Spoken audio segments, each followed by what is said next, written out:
Finalmente, no sistema musculoesquelético, algumas palavras sobre a avaliação do sistema nervoso central, falando dos principais meios de estudo, um pouco da anatomia radiográfica e da sua representação com as diferentes técnicas de imagem seccional. Tentarei abordar também sumariamente qual o posicionamento atual da radiologia convencional face a essas novas tecnologias, ilustrar com alguns exames e exemplos patológicos e, finalmente, falar também um pouco sobre a coluna vertebral. Em relação à radiologia convencional, os dois tipos de radiografias que devem ser pedidas por rotina são a incidência frontal, também designada ou conhecida por incidência de Caldwell, e a incidência de perfil. Quanto ao problema principal que pode consistir a tentativa de visualização, por exemplo, da escama do occipital, e essa informação é sobretudo importante se estiver em causa uma lesão traumática, já que é uma zona que é muito mal observada ou mesmo impossível de observar na incidência de frente, terá que ser pedida esta incidência especial, a chamada incidência de Town, que utiliza uma angulação apropriada para desdobrar e evitar a projeção, nomeadamente dos rochedos, sobre a escama occipital. Portanto, a incidência do crânio normal,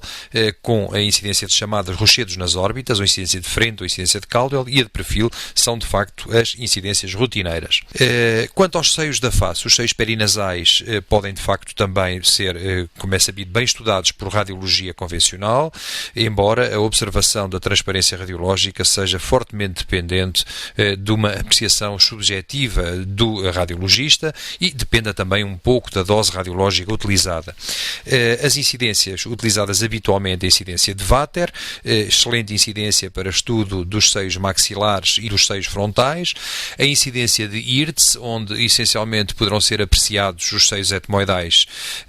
anteriores e posteriores, a incidência de Caldwell, onde efetivamente a incidência de frente permite a avaliação dos seios frontais e ainda, finalmente, como incidência muito complementar, a incidência de perfil, que permite também a avaliação da parede anterior dos seios frontais.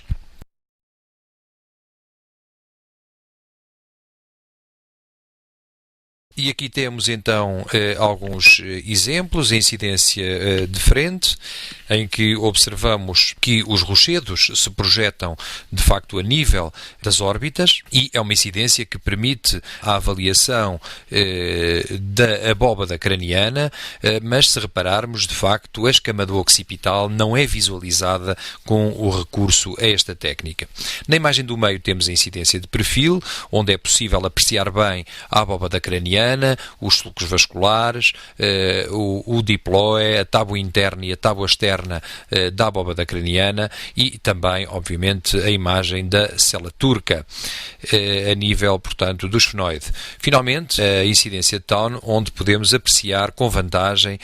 a escama do occipital. Como se vê, é uma incidência reservada só a casos muito particulares, nomeadamente na suspeita de lesões traumáticas e que, efetivamente, portanto, desdobra esta região anatómica. Ao fundo vemos como imagem hipertransparente o buraco occipital.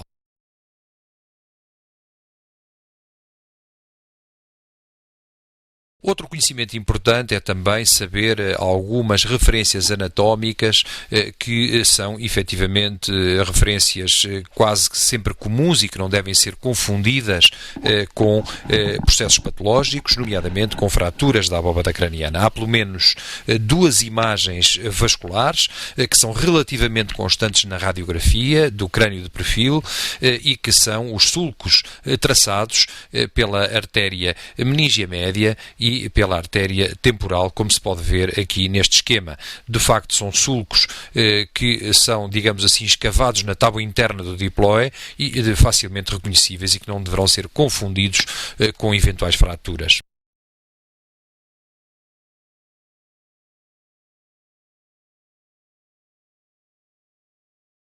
As incidências para os seios perinasais estão também aqui representadas, a incidência occipitofrontal ou a incidência de Vater do lado esquerdo, onde vemos as principais referências anatómicas com os seios frontais, os seios maxilares, a maxila, vemos as fossas nasais, os cornetos e o septo nasal. Portanto, tudo isto é avaliável, bem como o malar de um e de outro lado. Na incidência de Hirtz, é uma incidência em que efetivamente estamos a olhar e a ver o crânio na sua imagem de projeção a nível da base e que avaliamos ao fim e ao cabo a transparência dos seios etmoidais posteriores e também, como referi, dos seios etmoidais anteriores. Aqui temos exemplos de seios perinasais patológicos, onde observamos na imagem em cima à esquerda uma redução da transparência radiológica a nível do seio maxilar direito, que tem um limite superior côncavo, correspondendo a uma evidente sinusite maxilar. Na imagem em baixo, também em radiologia convencional, vemos mesmo um caso de sinusite ainda mais marcada, de notar que neste caso existem mesmo imagens de níveis hidroaéreos a este nível. Portanto, uma sinusite muito intensa, facilmente diagnosticada, digamos que é uma radiografia de confirmação da suspeita diagnóstica que é colocada clinicamente. Portanto, muito simples de resolver com facilidade o problema. Claro que sempre que há necessidade, ou que se suspeitem de lesões expansivas, ou que se pretenda um estudo mais detalhado e apurado, esse estudo terá que ser, obviamente, fornecido pelo detalhe anatómico das imagens axiais, com respectivas reconstruções multiplanares que hoje podem ser obtidas através do recurso à tomografia computerizada. E aqui temos as imagens dos seios esfenoidais, com o seu aspecto hipertransparente, portanto com o conteúdo aéreo normal, com o seu revestimento mucoso, com a sua parede óssea extremamente bem definida, podendo ver-se também com vantagem o septo nasal e a imagem dos cornetos. Claro que a radiologia convencional, nomeadamente no que diz respeito às lesões traumáticas, é de facto algo limitada. A face é constituída por vários ossos que têm de facto múltiplas inclinações, cuja geometria não é favorável de facto à incidência de projeção, e esse motivo leva a que se deva recorrer, sempre que exista uma suspeita de fratura dos ossos da face, deva recorrer com grande vantagem à utilização da tomografia computerizada. Aqui temos um exemplo de uma fratura do rebordo orbitário inferior, do lado direito. A fratura é relativamente visível na imagem obtida com incidência de Vater, mas estes cortes frontais a nível das órbitas, obtidos em tomografia computerizada, mostram também com vantagem esta fratura, a existência de uma solução de continuidade a nível do pavimento orbitário, inclusivamente com herniação do conteúdo, portanto em posição inferior para o seio maxilar.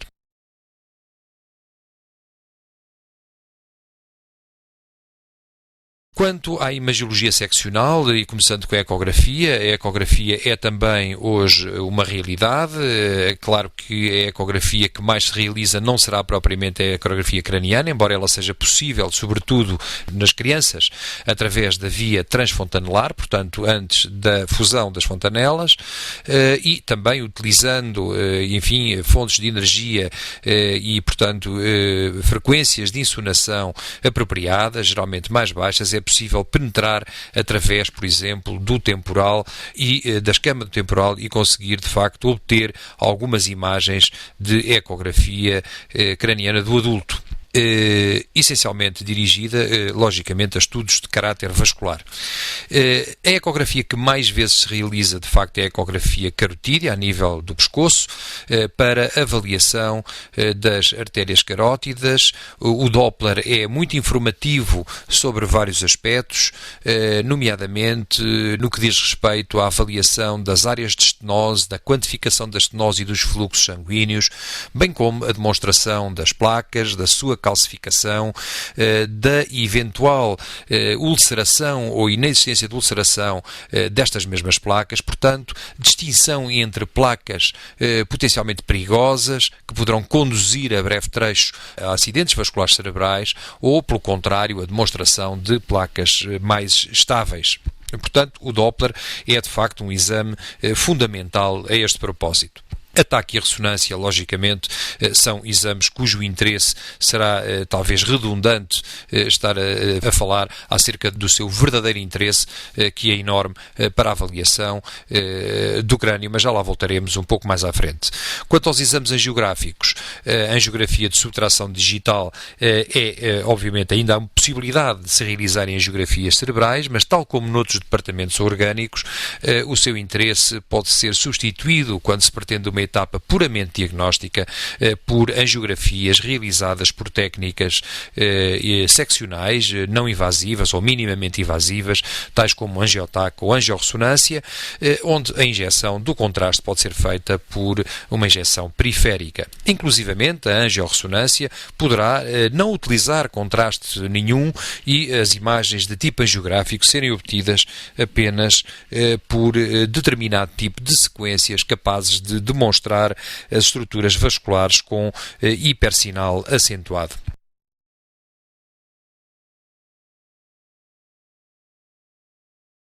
Nesta imagem podemos ver um estudo por tomografia computurizada crânioencefálico, em que se pode observar a resolução em contraste. É uma resolução em contraste relativamente limitada, permite uma boa distinção, obviamente, entre a substância branca e a substância cinzenta, permite uma boa demonstração também dos ventrículos e do líquido cefalorraquídeo, a modificação das janelas radiológicas permite também, em conjunção com as imagens de tipo parenquimatoso, realizar de facto janelas ósseas e avaliar o que se passa a nível dos ossos da abóbada craniana. É uma técnica importante na demonstração, simples, relativamente eficaz, de calcificações. Concretamente neste caso, vemos aqui uma calcificação fisiológica, a calcificação da pineal, que é de facto na sua localização habitual. Claro que, em termos de resolução em contraste, a TAC não se compara com a informação anatómica riquíssima que a ressonância magnética pode, de facto, trazer, nomeadamente através da conjunção de sequências ponderadas em T1 e T2, como se pode observar neste exemplo, ou ainda neste outro exemplo, onde apenas se pretende demonstrar a quantidade de estruturas anatómicas que é possível reconhecer com recurso a esta técnica. Claro que, como já foi dito anteriormente, a ressonância magnética encontra alguma dificuldade na avaliação de calcificações e na avaliação também das estruturas ósseas, onde a tomografia computurizada detém alguma vantagem relativa. E aqui temos também imagens de angiografia, angiografia dos troncos supraórticos na imagem do meio, onde vemos uma angiografia de subtração digital com os 3 troncos supraórticos e, portanto, é possível visualizar com este grau de detalhe todas as estruturas vasculares, com grande vantagem em relação à angiografia clássica que vemos na imagem da esquerda, onde a sobreposição óssea, de alguma forma, retira algum do interesse da técnica devido à sobreposição das estruturas ósseas. Portanto, hoje a técnica que é executada de forma praticamente rotineira é a angiografia de subtração digital. Contudo, exige, como já se disse, a cateterização arterial, a colocação de um catéter e depois a orientação desse mesmo catéter para a realização de uma ortografia, que é o caso desta imagem, ou pelo contrário, da cateterização seletiva de algum dos troncos supraórticos. Como técnica invasiva que é, como é lógico, poderá existir o risco de destacamento de uma placa de ateroma, por exemplo, da artéria carótida, com o perigo de desenvolvimento de um acidente vascular cerebral. Na imagem da direita, vê-se uma imagem obtida de angiografia por ressonância magnética, concretamente, neste caso e neste exemplo, uma angiografia cerebral que não utiliza contraste intravenoso, mas apenas utiliza a hiperintensidade espontânea das estruturas vasculares obtidas com este tipo especial de sequências. Claro que esta é uma técnica alternativa. As técnicas que usam a injeção de contraste intravenoso permitem hoje uma excelente resolução anatómica, sendo fundamentais para o diagnóstico e para a demonstração de, por exemplo, de aneurismas cerebrais que são facilmente diagnosticados com o recurso a estas técnicas.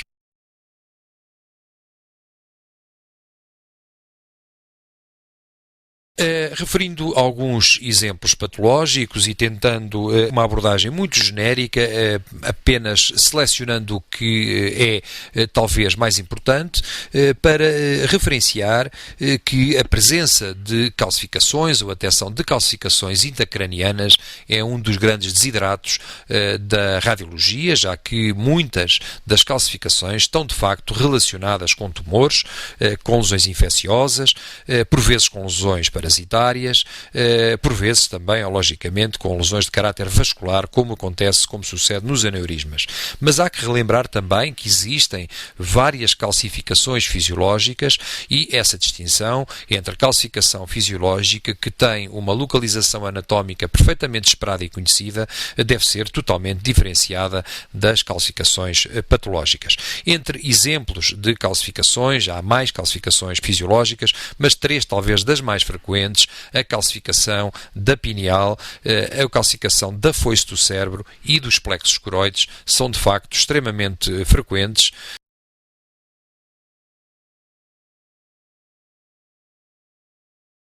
E aqui vemos como a radiologia convencional, ao demonstrar uma calcificação intracraniana, pode de facto descansar perfeitamente o paciente e o seu médico assistente ao revelar que se tratam de facto de meras calcificações fisiológicas. À esquerda, a calcificação centrada na linha média com aspecto linear da foice do cérebro. À direita, dois exemplos de calcificações cuja projeção é perfeitamente conhecida, deve ser mediana e localizada atrás e acima da célula turca, a calcificação da pineal, ou ainda ligeiramente atrás, com uma forma de ser invertido, a calcificação da abénula. Tudo isto são, de facto, calcificações fisiológicas. Em baixo, vê-se a imagem onde, de facto, se começam a levantar questões acerca de uma determinada calcificação que se encontra, por exemplo, exatamente fora da linha mediana e que aqui já não será possível, do ponto de vista radiológico, assegurar que se trata de uma simples calcificação fisiológica, por exemplo, da pineal. Portanto, é nestas circunstâncias que a radiologia, ao mostrar as calcificações nas localizações habituais, permite acabar o estudo imagiológico por ali, ou, pelo contrário, discernir de quais são aquelas que necessitam, de facto, de outros tipos de estudo.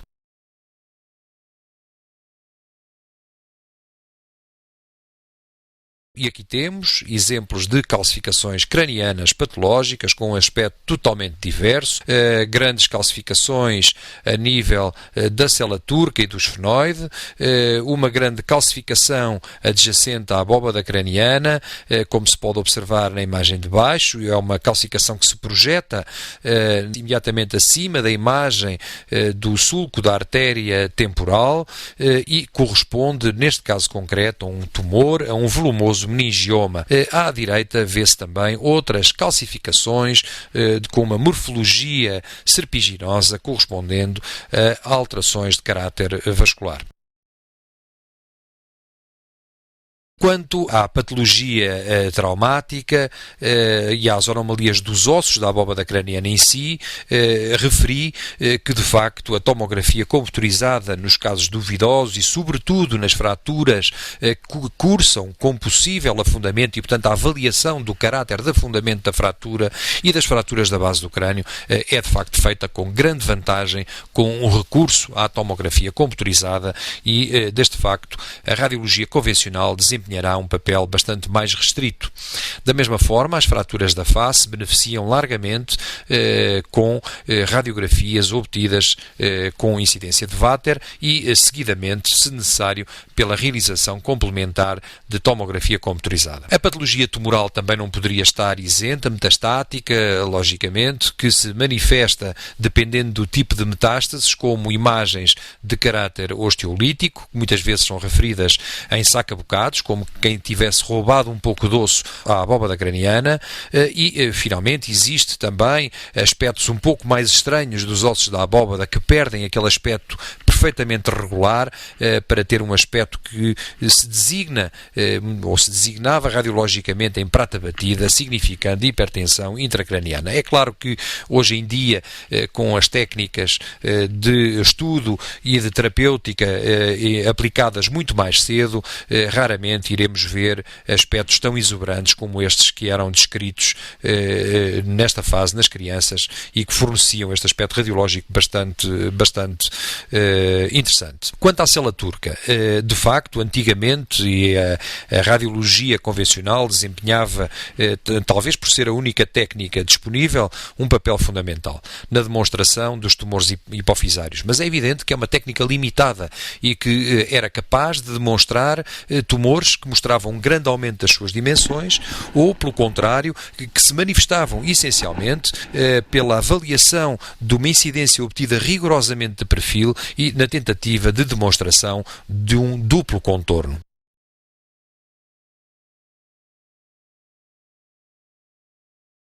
Alguns aspectos patológicos, à esquerda o aspecto que referi em prata batida, em que as circunvoluções cerebrais marcam, digamos assim,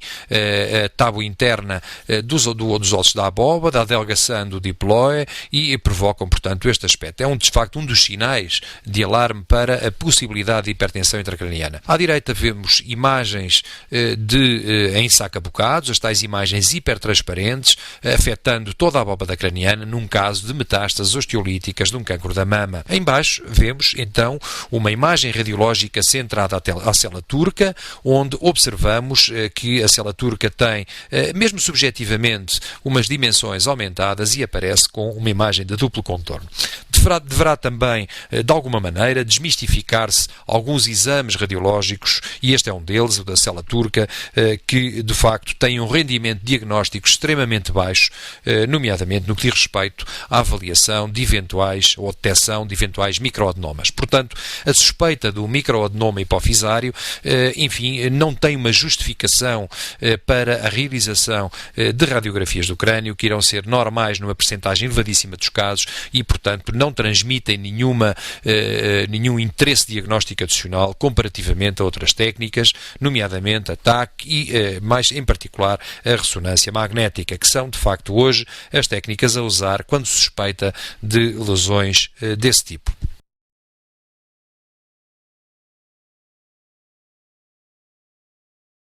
Em relação à tomografia computerizada e sua utilização como critério de urgência, é de facto um exame extremamente importante porque permite, no caso dos acidentes vasculares cerebrais, estabelecer muito simplesmente o diagnóstico diferencial entre o acidente isquémico, o infarto cerebral e o acidente vascular hemorrágico, que pode resultar de uma ruptura de uma malformação arteriovenosa ou de um aneurisma, e de facto a simples diferenciação entre estes dois tipos de acidentes vasculares permite de facto orientar a terapêutica de forma diversa. Portanto, a TAC é de facto fundamental na avaliação dos AVCs para determinar se o AVC é isquémico ou, pelo contrário, se o AVC é hemorrágico, onde existirão áreas espontaneamente hiperdensas relacionadas com a presença de hemorragia recente. Já referi o interesse também subsidiário na patologia traumática, na avaliação das fraturas ósseas, feita com a janela especial, a janela de osso, e na demonstração da hemorragia intracraniana, igualmente de causa traumática, em particular da localização dos hematomas, se são epidurais, se são subdurais, e a sua distinção também nos estados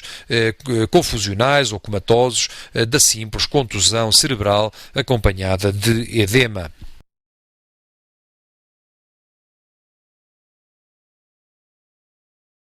Aqui temos um exemplo simples do interesse de ataque na demonstração de um extenso acidente vascular cerebral à esquerda de causa hemorrágica,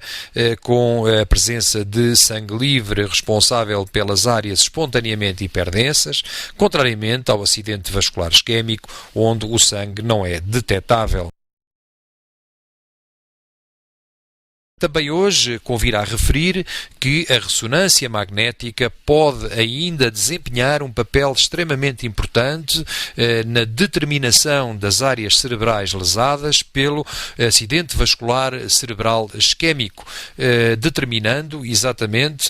quais as áreas que estão envolvidas, quando o ataque pode ser ainda quase negativo, e este é o exemplo que se mostra aqui. Veja-se a exuberância das alterações encontradas com a sequência ponderada em T2, comparativamente à tomografia computurizada, onde praticamente, para além de um ligeiro apagamento dos sulcos, pouca informação diagnóstica adicional era capaz de ser obtida. Portanto, de facto, a ressonância hoje parece estar a desempenhar um papel cada vez mais importante na avaliação do acidente vascular cerebral isquémico, na avaliação das áreas lesadas, na determinação exata e com rigor, através também da utilização de sequências especiais, como as técnicas de perfusão e difusão cerebral, que podem de facto ser importantes.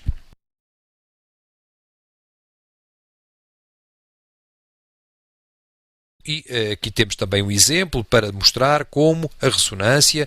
tem vantagem na demonstração das lesões isquémicas,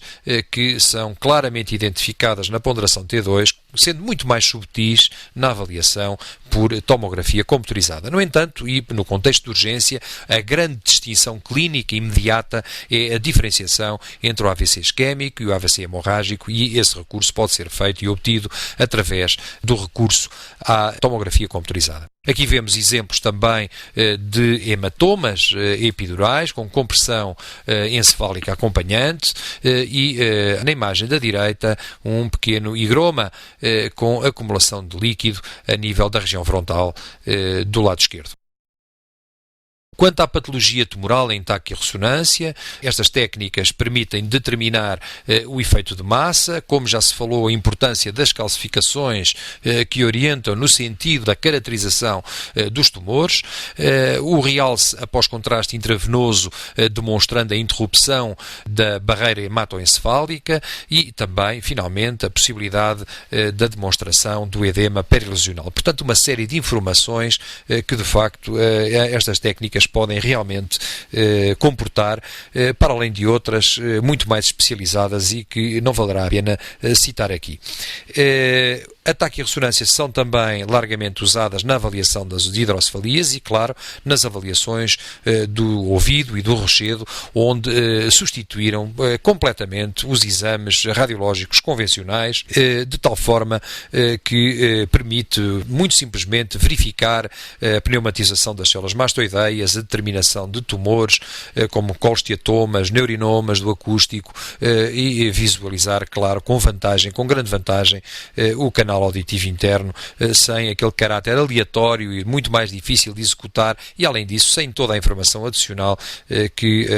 apenas a radiologia convencional comportava. Portanto, de uma maneira geral, os estudos do ouvido e do rochedo hoje não têm indicação para a radiologia convencional. Aqui temos exemplos de patologia tumoral, com uma sequência ponderada em T2 à direita e com um ataque do lado esquerdo, onde se observa um tumor respectivamente hipodenso e hiperintenso em ressonância. Tratava-se de um astrocitoma.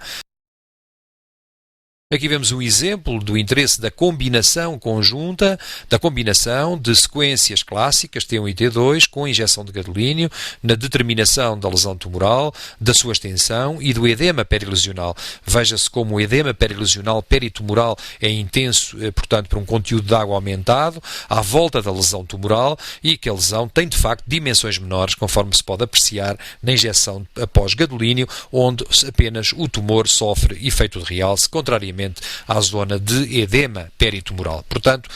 também aqui, digamos que a injeção de contraste a prestar um contributo adicional para a melhor caracterização da extensão das lesões. Neste exemplo, vemos uma lesão tumoral próxima do corno posterior, do ventrículo, e olhamos para esta imagem e reconhecemos um tumor hiperdenso com calcificações, no caso concreto, um meningioma. Na imagem da direita, um volumoso tumor da base do crânio, onde observamos, de facto, múltiplos componentes adiposos, outros de tipo quístico, nesta sequência ponderada em T1 e que correspondia a um teratoma. Portanto, aqui também a ressonância contribuir para a caracterização tecidual através da demonstração das várias componentes destes tumores. Passando agora à coluna vertebral, os meios de estudo da coluna vertebral continuam ainda a beneficiar da avaliação por radiologia convencional.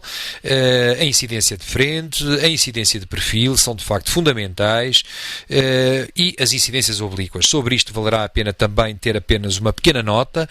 já que as incidências oblíquas deverão ser pedidas ou podem ser pedidas a nível da coluna cervical, onde o que se pretende é a avaliação do diâmetro dos buracos de conjugação,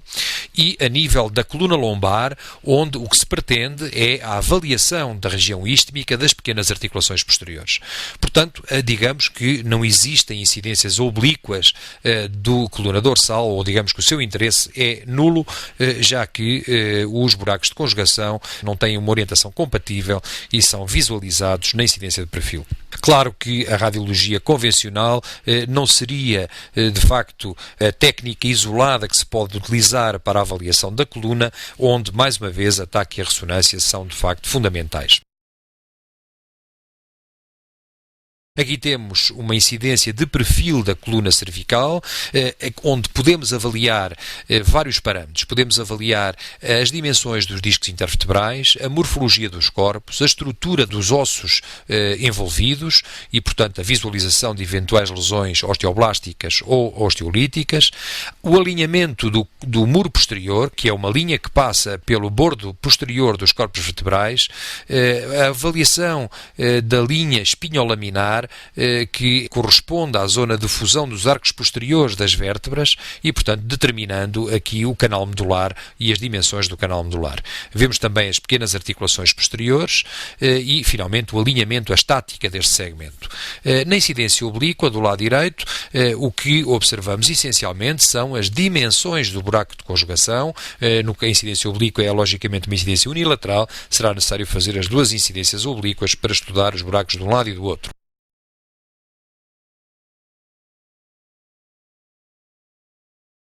Um outro exemplo de uma incidência de perfil da coluna lombar, os aspectos radiológicos são semelhantes, com a visualização dos discos intervertebrais, a incidência frontal, onde interessa sobretudo considerar, para além, obviamente, do alinhamento, também a morfologia dos corpos vertebrais e a sua estrutura, as apófises transversas e também a imagem dos pedículos, que é representada, como muitas vezes se designa, pelos olhos das vértebras. Com efeito, os pedículos são muitas vezes envolvidos em processos tumorais, nomeadamente secundários, podendo conduzir ao seu apagamento na radiografia de frente. São estruturas simétricas e, por isso, qualquer anomalia unilateral é facilmente avaliada com o recurso a esta radiografia. Nesta imagem ainda, se olharmos na incidência de perfil, podemos ver que existe uma descontinuidade a nível da região ístmica do arco posterior da vértebra L4 para L5, significando a existência de uma lise da região ístmica, portanto uma espondilolise, que neste caso não se faz acompanhar de qualquer alteração da estática deste segmento, nomeadamente deslizamento de uma das vértebras, a chamada listesis.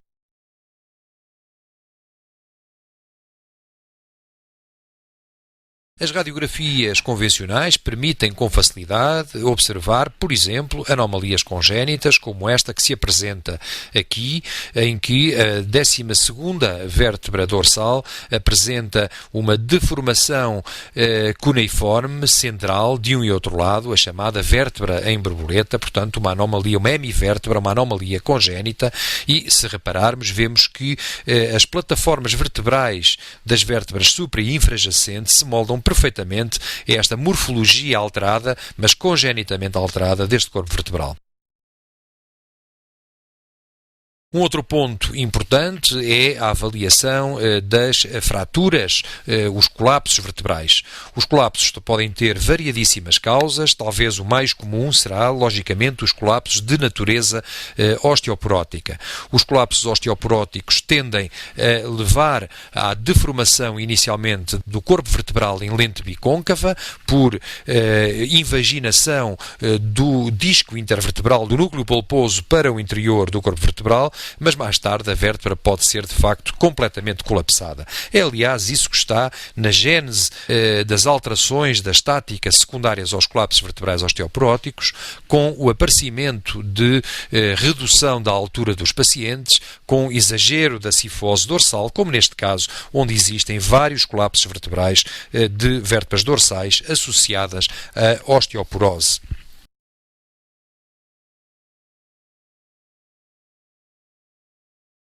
Aqui vemos neste caso um exemplo de um desalinhamento de uma vértebra lombar, concretamente de L5, em relação à plataforma superior do sacro. Há um deslizamento, este deslizamento é o que se designa de facto por espondilolistesis. A espondilolistesis que pode ser secundária a traumatismos repetidos com lise da região posterior do arco da vértebra pela região isquiosa, ou pode ser simplesmente de causa degenerativa e em que essa zona istmica está efetivamente preservada. A única forma de avaliar corretamente se existe ou não lise istmica acompanhante é através do recurso às incidências oblíquas deste segmento, que são as incidências apropriadas para a visualização e estudo das pequenas articulações posteriores, quer superiores, quer inferiores. Portanto, neste caso, uma espondilolistesis de L4 em relação a L5, com estreitamento do disco interveniente de natureza degenerativa.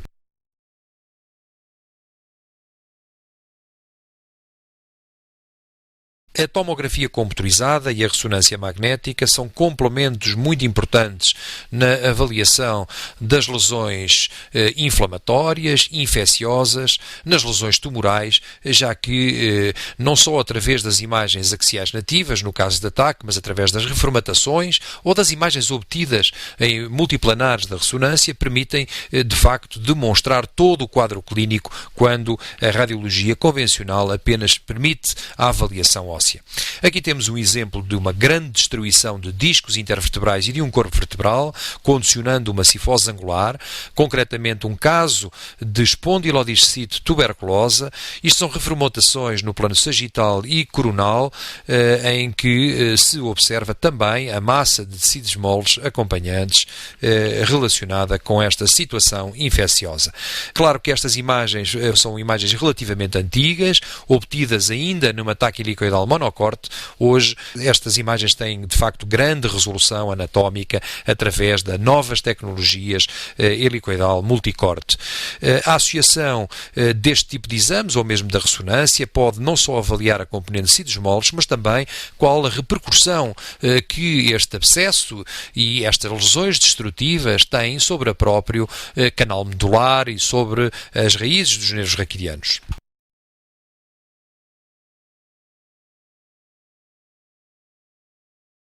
As massas intracanalares, enfim, poderão ser de múltiplos tipos, desde intramedulares, intradurais, extramedulares, como sucede com o hemangioma, ou extradurais,